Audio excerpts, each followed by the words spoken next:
Hello दोस्तों, स्वागत है आपका हमारे यूट्यूब चैनल सम्राट एजुकेशन में। दोस्तों, आज के इस वीडियो में आप लोगों को बीएससी एग्रीकल्चर 5th सेमेस्टर के एक विषय इंटेलेक्चुअल प्रॉपर्टी राइट एजी 509 का कुछ मोस्ट इंपॉर्टेंट क्वेश्चन कराने वाला हूं, जो कि आपके एग्जाम के लिए बहुत ही ज़्यादा इंपॉर्टेंट होने वाला है। और इससे पहले मैंने जो भी वीडियो बताया आप लोग उसको जरूर देख लीजिएगा। और यदि आप लोगों ने जितना भी वीडियो देख लिया तो आप लोगों का एग्जाम अच्छा जाएगा। कल वीडियो इसलिए नहीं आ पाया क्योंकि कुछ प्रॉब्लम हो गई थी। ठीक है, तो आज ये वीडियो आप लोग देख के जाइएगा और इसमें से भी आपको एक दो क्वेश्चन देखने को मिलेगा। तो चलिए स्टार्ट करते हैं। तो पहला क्वेश्चन है ट्रेडमार्क। ट्रेडमार्क क्या है? ट्रेडमार्क का लाभ बताइए। ठीक है, तो ट्रेडमार्क के बारे में जानेंगे। तो ट्रेडमार्क एक प्रकार की बौद्धिक संपदा है। क्या है? बौद्धिक संपदा है, इंटेलेक्चुअल प्रॉपर्टी है, जिसमें एक पहचाने जाने योग्य प्रतीक होता है या डिजाइन अथवा अभिव्यक्ति होती है। ठीक है, ट्रेडमार्क एक प्रकार की बौद्धिक संपदा है जिसमें एक पहचाने जाने योग्य प्रतीक होता है या डिजाइन या अभिव्यक्ति होती है। ठीक है, मैं थोड़ा सा ट्रेडमार्क का सिंबल आप लोग दिखा देता हूँ कि इस प्रकार से किसी भी सामान पर ट्रेडमार्क द्वारा प्रमाणित होता है या ट्रेडमार्क होता है तो किस प्रकार का उस पर सिंबल लगा होता है, उसको देख लीजिए। तो आप लोगों ने ऐसा सिंबल देखा होगा। तो जब किसी भी वस्तु का ट्रेडमार्क द्वारा प्रमाणित होता है या उसका ट्रेडमार्क होता है तो उस पर इस प्रकार का मार्क लगा होता है। ठीक है, तो इसको पहचान लीजिए। चलिए देखते हैं।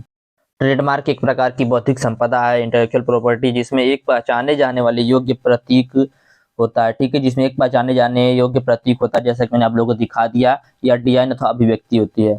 ट्रेडमार्क एक ऐसा चीज है जो आपकी सेवा, उत्पाद या व्यवस्था को एक विशेष पहचान देता है। ठीक है, ट्रेडमार्क के द्वारा आपकी सेवा को, आपकी जो भी आविष्कार है उसको एक नई पहचान दिया जा सकता है। ठीक है, यदि आपने किसी वस्तु का ट्रेडमार्क करवाया है तो ग्राहक को पहले से ही पता चल जाता है कि यह ट्रेडमार्क है या प्रमाणित प्रोडक्ट है। ठीक है, चलिए देखते हैं लाभ इसका। तो ट्रेडमार्क एक व्यवसाय की पहचान बना सकता है। ठीक है, ट्रेडमार्क एक व्यवसाय की पहचान बना सकता है और उसे अन्य व्यापारों से अलग कर सकता है। एक प्रमाणित ट्रेडमार्क व्यापार को ग्राहकों के बीच अपने प्रोडक्ट के प्रति विश्वास को बढ़ाता है। ठीक है, कोई भी वस्तु जो है वह उसका तभी ट्रेडमार्क मिलता है जब वह पूरी तरीके से अच्छी होगी, सही होगी, सबके लिए यूजफुल होगी तभी। ठीक है, ऐसा नहीं कि किसी को भी ट्रेडमार्क मिल जाए। तो एक प्रमाणित ट्रेडमार्क व्यापार के ग्राहकों के बीच अपने प्रोडक्ट के प्रति विश्वास रखता है। इससे क्या होता है? इससे जो ग्राहक होता है उसका उसके प्रति विश्वास बढ़ता है। ठीक है, अगला कानूनी सुरक्षा। ट्रेडमार्क यदि किसी वस्तु का आप लिए तो आपको कानूनी सुरक्षा मिलेगी। आपका जो भी प्रोडक्ट है उसको कोई दूसरा यूज नहीं कर, दूसरा नहीं बेच सकता है, उसके बारे में दूसरे को बता नहीं सकता है। ठीक है, आगे चलते हैं। एक प्रमाणित ट्रेडमार्क होने से व्यापार विस्तार करना सरल हो जाता है, क्योंकि लोग उसे पहचान सकते हैं और उसमें विश्वास कर सकते हैं। क्योंकि लोग उसको पहचान भी सकते हैं, उसमें विश्वास कर सकते हैं। यह ट्रेडमार्क कुछ समय के लिए दिया जाता है और ट्रेडमार्क होने से आप अपनी आर्थिक संपत्ति को बढ़ा भी सकते हैं। ठीक है, तो यह इसका लाभ था और ट्रेडमार्क था। चलिए आगे जानेंगे। भारत में पेटेंट सिस्टम क्या है? ठीक है, पेटेंट सिस्टम क्या? पेटेंट एक्ट 1970 के बारे में बताइए, जो कि बहुत ज्यादा इंपॉर्टेंट है। तो भारत में पेटेंट सिस्टम एक कानूनी प्रक्रिया है। क्या है? एक कानूनी प्रक्रिया है जिसका उद्देश्य नए और अविष्कृत उत्पादों और प्रक्रियाओं को संरक्षित करना है। ठीक है, भारत में पेटेंट सिस्टम एक कानूनी प्रक्रिया है जिसका उद्देश्य होता है नए और अविष्कृत, अविष्कृत मतलब जिसका आविष्कार किया जा रहा है। ठीक है, अविष्कृत उत्पादों और प्रक्रियाओं को संरक्षित करना मतलब सुरक्षा करना उसका। इसका मुख्य उद्देश्य आविष्कारकों को उनके उत्पादों या प्रक्रियाओं के लिए निर्दिष्ट समय तक विशेषाधिकार प्रदान करना है। ठीक है, इसका मुख्य उद्देश्य होता है जो भी आविष्कारक है उनके उत्पादों को या प्रक्रियाओं के लिए कुछ समय के लिए एक विशेष अधिकार प्रदान करना, जिससे वे अपने निवेशों को पुनः प्राप्त कर, जिससे उन्होंने उसमें जितना पैसा लगाया उसको पुनः प्राप्त कर सकें और अधिक लाभ भी अर्जित कर सके। ठीक है, तो यही था भारत में पेटेंट एक्ट का सिस्टम। भारत में पेटेंट सिस्टम एक कानूनी प्रक्रिया है जिसका उद्देश्य नए और अविष्कृत, अविष्कृत मतलब जिसका आविष्कार किया गया उस उत्पाद और प्रक्रिया को संरक्षित करना। इसका मुख्य उद्देश्य आविष्कारकों को उनके उत्पादों या प्रक्रियाओं के लिए कुछ समय तक के लिए एक विशेष अधिकार प्रदान करना, जिससे अपने निवेशों को पुनः प्राप्त कर सके। ठीक है, अब पेटेंट क्या उसको भी देख लीजिए थोड़ा सा।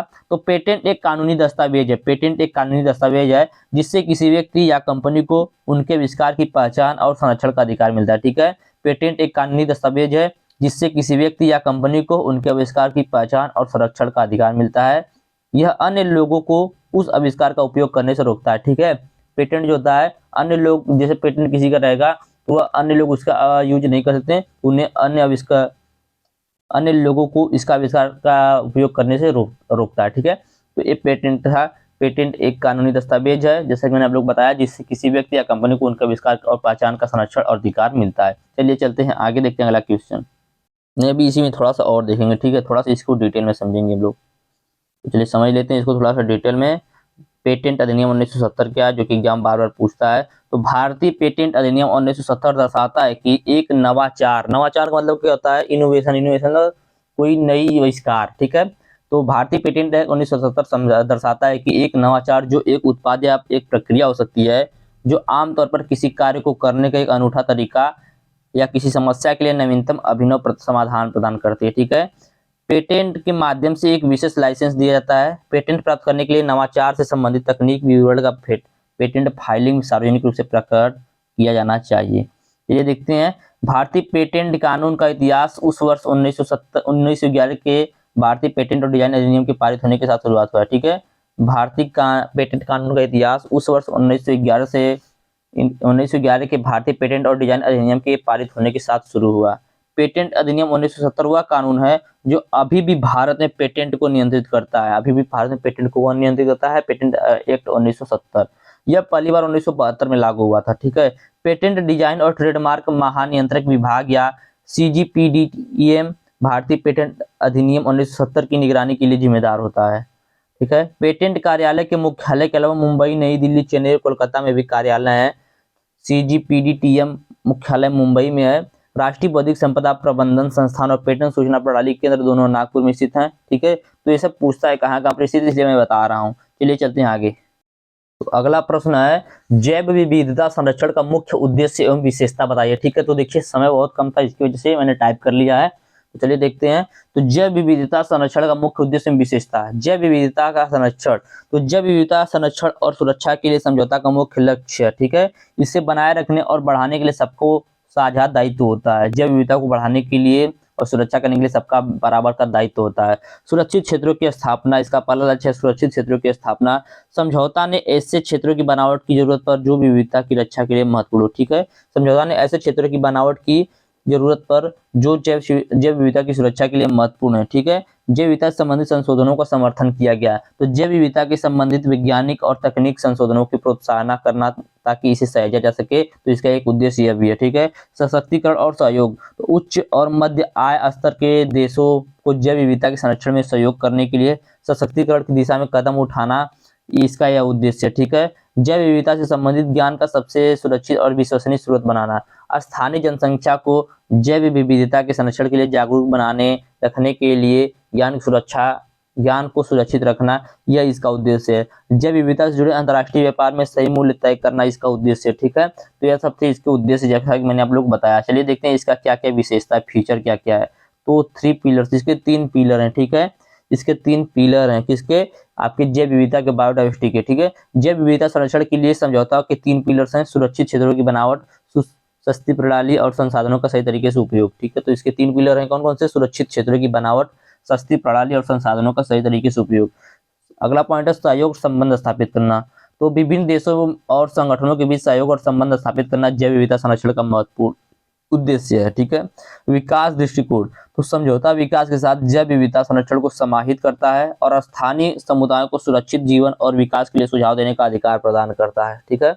अगला पॉइंट है क्षेत्रीय सहयोग। तो विभिन्न क्षेत्रों में स्थानीय, क्षेत्रीय, राष्ट्रीय और अंतर्राष्ट्रीय स्तरों पर सहयोग को प्रोत्साहित करना भी इसका मुख्य विशेषता है, ठीक है। जागरूकता और शिक्षा, तो समझौता जैव विविधता के महत्व को सार्वजनिक स्तर पर पढ़ाने और लोगों को जागरूक करने के लिए शिक्षा की भूमिका को महत्वपूर्ण बनाता है, मानता है, ठीक है। तो यह था जैव विविधता संरक्षण का मुख्य उद्देश्य और विशेषता। थोड़ा सा पीछे करके देख लीजिएगा क्योंकि एग्जाम आ जाइए, बहुत लेट हो रहा है वीडियो बनाने में। अगला क्वेश्चन है बौद्धिक संपदा के क्वेश्चन है भारत में बौद्धिक संपदा अधिकार का वर्णन कीजिए, ठीक है। प्रश्न है भारत में बौद्धिक संपदा अधिकार का वर्णन कीजिए। तो बौद्धिक संपदा अधिकार क्या होता है मैंने आप लोगों को बताया हुआ, थोड़ा सा मैं बताऊंगा, थोड़ा सा सेलेक्ट डेफिनेशन देगा, समझिएगा। बौद्धिक संपदा उन अधिकारों का समूह है जो किसी व्यक्ति या संगठन को उनके मनोविज्ञान, आविष्कार, कला, लेखन और अन्य उत्पादों के संरक्षण का हक प्रदान करता है, ठीक है। बौद्धिक संपदा अधिकार उन अधिकारों का समूह है जो किसी व्यक्ति, संगठन को उनके मनोविज्ञान, आविष्कार, कला, लेखन और अन्य उत्पादों के संरक्षण का हक प्रदान करता है। इनके कुछ प्रमुख हैं जैसे पेटेंट हो गया, ट्रेडमार्क, कॉपीराइट, डिजाइन प्रणाली और तकनीकी सुरक्षा। ये सब क्या है और ये सब क्या है, ये सब इसके प्रकार हैं, ठीक है। तो प्रमुख बौद्धिक संपदा अधिकार को देख लेते हैं।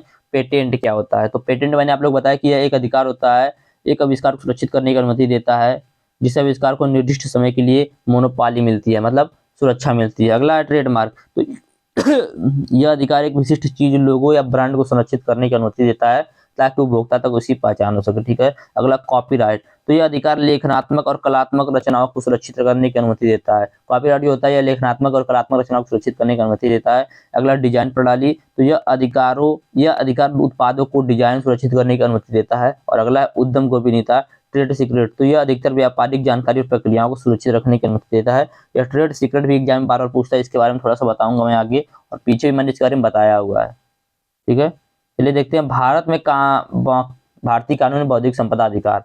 तो पेटेंट एक्ट 1970, इस एक्ट के अंतर्गत नए और उत्पादक आविष्कारों को पेटेंट प्राप्त करने का प्रक्रियात्मक तंत्र स्थापित किया गया है।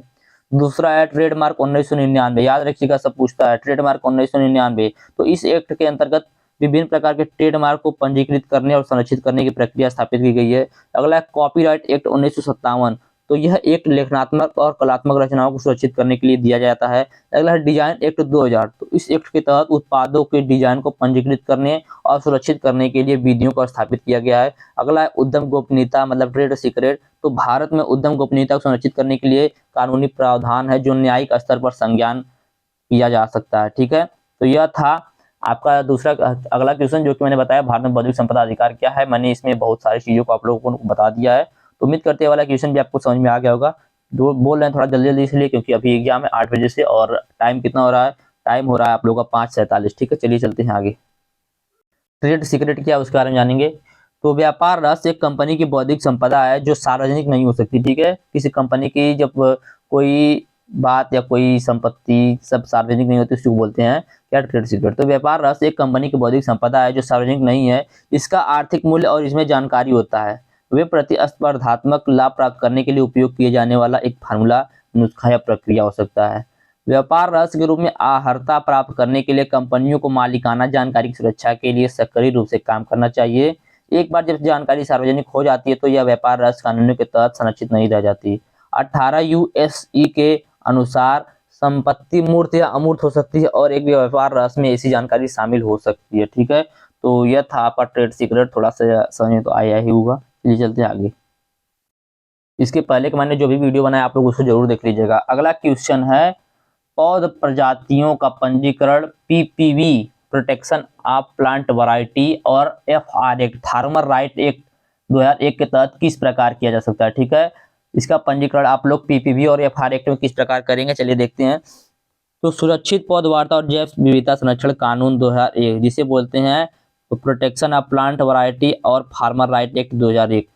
तो यह क्या है, सबसे पहले इसको जान लेते हैं इसका परिचय। तो भारत सरकार द्वारा बनाए गए इस अधिनियम का उद्देश्य पौधिक जीव संसाधन को सुरक्षित सुरक्षा संरक्षण और सफल प्रबंधन को प्रोत्साहित करना। इसके तहत पौध प्रजातियों का पंजीकरण एक महत्वपूर्ण प्रक्रिया होता है जो वैज्ञानिक और उद्यमिता संस्थानों के लिए लाभकारी होता है। तो इतना समझ में आ गया ना।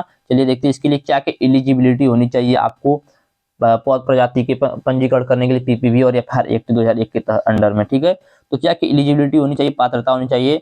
तो जो पौधिक जीव संसाधन निदेशालय जो प्रोटेक्शन ऑफ प्लांट वैरायटी और फार्मर राइट अथॉरिटी एफआरए के तहत द्वारा निर्धारित प्रमाण पत्र के लिए योग्य है वे पंजीकृत करा सकते हैं। ठीक है, जो पीपीवी और FR act farmer right act के तहत क्या है निर्धारित प्रमाण पत्र के योग्य हैं वह ही इसको पंजीकृत करा सकते हैं। ठीक है, अगला पंजीकरण प्रक्रिया। तो पंजीकरण प्रक्रिया क्या है, कैसे आप पंजीकरण कर सकते हैं इसके बारे में। तो एप्लीकेशन फॉर रजिस्ट्रेशन। ठीक है, पंजीकरण आवेदन। तो पौधिक जीव संसाधन निदेशालय की वेबसाइट से पंजीकरण आवेदन फॉर्म डाउनलोड करें और भरें। आवेदन में पौध प्रजाति के विवरण, उसकी विशेषता और उसकी विकास प्रक्रिया के बारे में विवरण होना चाहिए। अगला एक आवश्यक दस्तावेज क्या क्या आपके पास होनी चाहिए। तो आवेदन के साथ साथ आवश्यक दस्तावेज जैसे प्रमाण पत्र, प्रजाति की तस्वीरें, विकास की प्रक्रिया और विवरण आदि को संलग्न करना चाहिए। अगला आवेदन शुल्क। तो पंजीकरण के लिए आवेदन शुल्क का भुगतान करें जिसे निर्धारित बैंक के माध्यम से किया जा सकता है। ठीक है, अगला परीक्षण और मूल्यांकन। तो आवेदन की पूर्व मंजूरी होने पर, ठीक है, आवेदन की जब पूर्व मंजूरी हो जाएगी उसके बाद, तो आवेदन की पूर्व मंजूरी के बाद विशेषज्ञों द्वारा प्रजाति की गुणवत्ता और स्थिति का मूल्यांकन किया जाता है। अगला अंतिम मंजूरी मतलब फाइनल अप्रूवल। तो मूल्यांकन के बाद यदि सभी दस्तावेज और जानकारी सही पाई गई तो पंजीकरण को अंतिम मंजूरी दे दी जाती है। ठीक है, अगला है पंजीकृत प्रजातियों का हक क्या क्या होता है। जब पंजीकृत उसको मिल गया, पंजीकरण हो गया, तो उसका क्या क्या हक है उसको देखते हैं। तो पंजीकृत प्रजातियों के विकास और उपयोग का हक।